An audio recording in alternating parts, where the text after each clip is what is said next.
కలిసి జంతర్ మంతర్ వేస్తా అంటున్న ముఖ్యమంత్రి రేవంత్ రెడ్డి 10 ఏళ్లలో తెలంగాణకు తెచ్చింది ఏం లేదు, ఇప్పుడు ఏం ఇవ్వలేదు, నువ్వు రా కేసీఆర్, ఇద్దరం కలిసి తెలంగాణ వాటా కోసం జంతర్ మంతర్ లో దీక్ష చేద్దామంటూ ఆయన సవాల్ విసిరారు. అయితే అంతకంటే ముందు బీఆర్ఎస్ నాయకులు ఢిల్లీలో ధర్నా చేద్దామని సవాల్ విసరడంతో దానికి ప్రతి సవాల్ గా ముఖ్యమంత్రి గారు మాట్లాడడం ప్రతిపక్ష నాయకులు డైలమాలో పడ్డారు.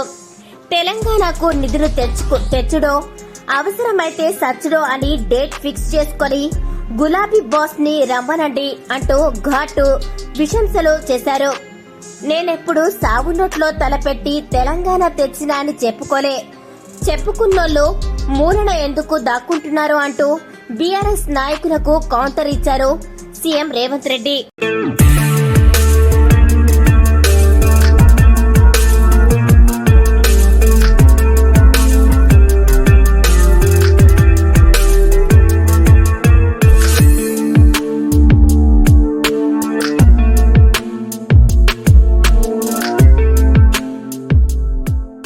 కేసీఆర్ తో కలిసి జంతర్ మంతర్ వేస్తా అంటున్న ముఖ్యమంత్రి రేవంత్ రెడ్డి 10 ఏళ్లలో తెలంగాణకు తెచ్చింది ఏం లేదు, ఇప్పుడు ఏం ఇవ్వలేదు, నువ్వు రా కేసీఆర్, ఇద్దరం కలిసి తెలంగాణ వాటా కోసం జంతర్ మంతర్ లో దీక్ష చేద్దామంటూ ఆయన సవాల్ విసిరారు.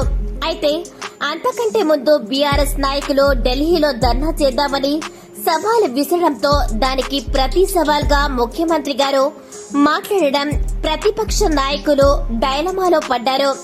తెలంగాణకు నిధులు తెచ్చుడో అవసరమైతే సచ్చుడో అని డేట్ ఫిక్స్ చేసుకుని గులాబీ బాస్ ని రమ్మనండి అంటూ ఘాటు విశంసలు చేశారు.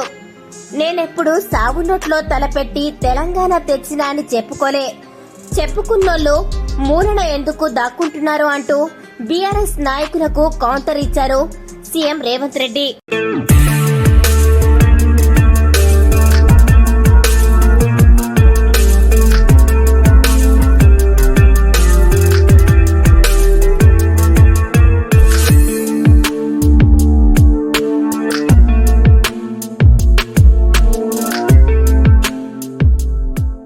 కేసీఆర్ తో కలిసి జంతర్ మంతర్ వేస్తా అంటున్న ముఖ్యమంత్రి రేవంత్ రెడ్డి 10 ఏళ్లలో తెలంగాణకు తెచ్చింది ఏం లేదు, ఇప్పుడు ఏం ఇవ్వలేదు, నువ్వు రా కేసీఆర్, ఇద్దరం కలిసి తెలంగాణ వాటా కోసం జంతర్ మంతర్ లో దీక్ష చేద్దామంటూ ఆయన సవాల్ విసిరారు.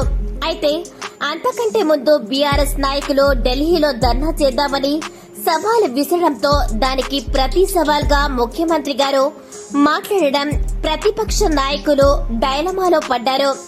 తెలంగాణకు నిధులు తెచ్చుడో అవసరమైతే సచ్చుడో అని డేట్ ఫిక్స్ చేసుకుని గులాబీ బాస్ ని రమ్మనండి అంటూ ఘాటు విశంసలు చేశారు. నేనెప్పుడు సాగు నోట్లో తలపెట్టి తెలంగాణ తెచ్చినా అని చెప్పుకున్నోళ్లు మూలన ఎందుకు దాక్కుంటున్నారు అంటూ బీఆర్ఎస్ నాయకులకు కౌంటర్ ఇచ్చారు సీఎం రేవంత్ రెడ్డి.